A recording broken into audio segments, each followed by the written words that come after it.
આ સજાગતા કે ભૂલથી પણ કોઈ સમાજ કોઈ વર્ગ એનું અજાણતા ભૂલથી કે જાણીને અપમાનિત થાય છે, એને મારા અપમાન કરતાં હિન્દુ ધર્મમાં વિશ્વાસ ઘટતો જાય છે અને એના પરિણામે એ હિન્દુ ધર્મ છોડીને એ અન્ય ધર્મમાં જાય છે.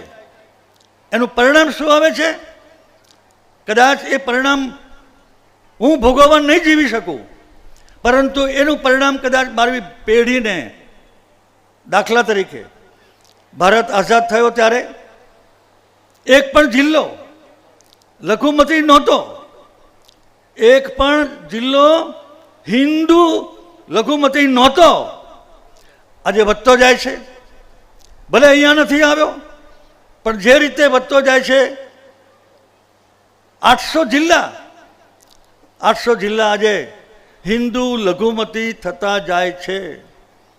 ભારત એવું કહે છે કે અમે 47માં વિકસિત રાજ્ય બનીશું.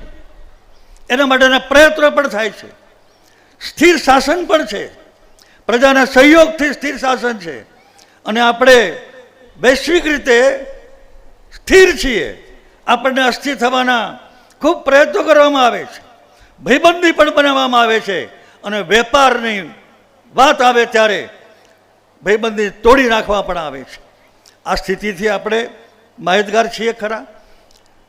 મેક ઇન ઇન્ડિયા કે મેડ ઇન ઇન્ડિયા મને લાભ થાય છે, પણ મારી નજર એ સંકુચિત છે.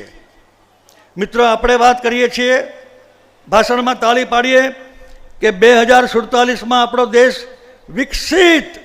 નાની વાત નથી.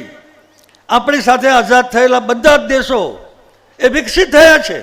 આપણે 77 વર્ષે પણ વિકસિત થયા નથી અને આજે એ દિશામાં 11ની ઇકોનોમી, 5ની, 4ની, 3ની દેશે કહ્યું કે જે દેશનું આધિપત્ય આપણા ઉપર હતું, આપણે એનાથી આગળ નીકળી ગયા છીએ.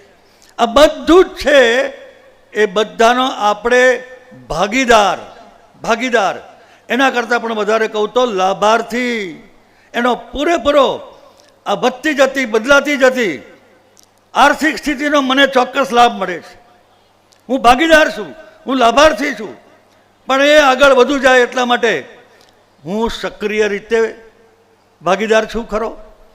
અને મિત્રો, આપણે 47માં વિકસિત રાજ્ય અથવા દેશ બનાવવાના